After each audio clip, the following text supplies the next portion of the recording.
beautiful, beautiful day.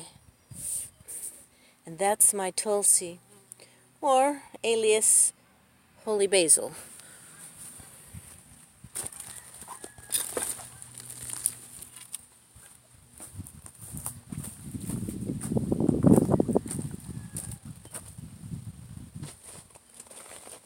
Set the basket down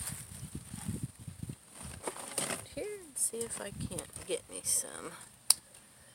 I think what I'm going to do with this is put it in a jar of water, let it set a few days. Of course, first things first, after collecting some, should be plenty.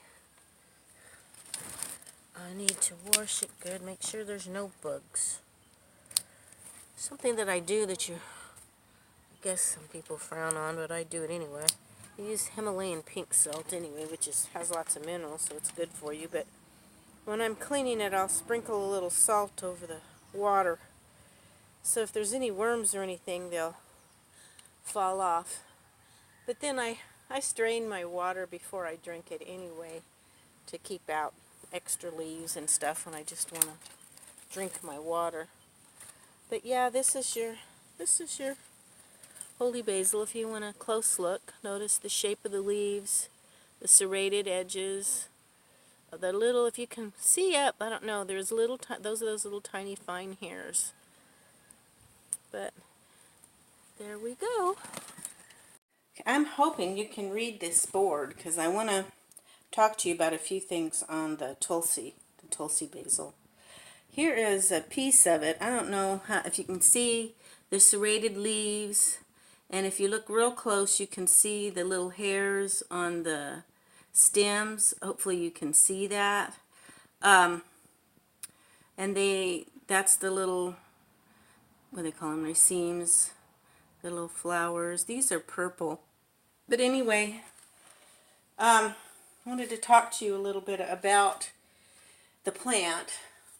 I had a really good video on this and my phone fell twice off this stand and I lost it. So I'll try something different. Maybe it wasn't meant to be. Anyway, these are the health benefits of Tulsi. I got a bunch of antis and a bunch more antis. It's a really good anti-herb.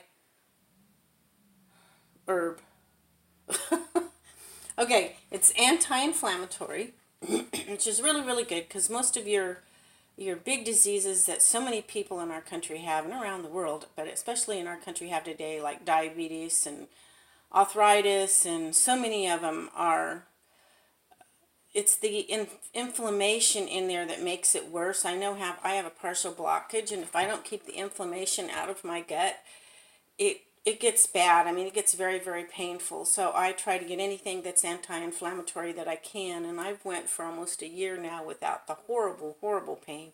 Still occasionally, if I get a flu bug or something, I've had it. I mean, it's really bad. So it's so important to keep the inflammation out. But you can't just do it alone by just drinking Tulsi. You've got to have an overall, somewhat of a health regime. The Tulsi really does help, though.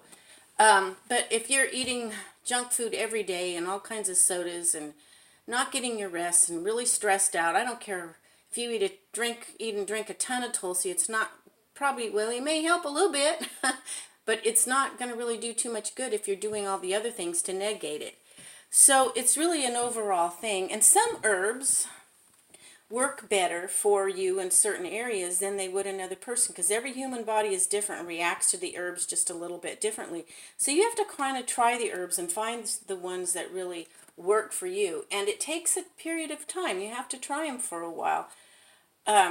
Ginger, for instance, I'm supposed to have a lot of ginger because it's a really good anti-inflammatory, among other things. And it's also really good for arthritis, and I forget, and I quit taking it over time, and all of a sudden I find I'm really hurting really bad and everything. I think, wow, I haven't had ginger in a long time. And it has to build up in your system, so I have to start taking it again. I try to get it in every way I can. And I'd like to introduce you maybe later in one of my videos to some really cool recipes for ginger, but that'll be for a ginger herb day. So the herb of the week, this time is Tulsi. Let's get back to it. Anti-inflammatory, anti-stress, antibacterial, antioxidant.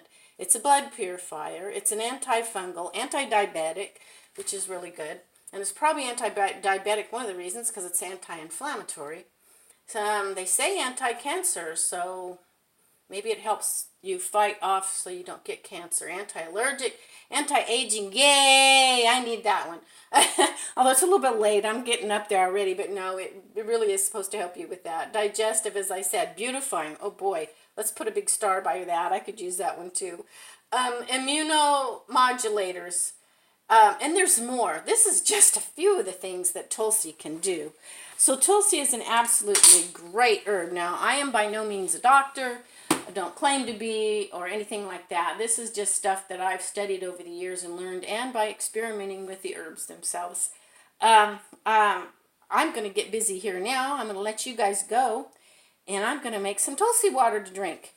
And we will catch y'all later, and I hope you all have a great weekend.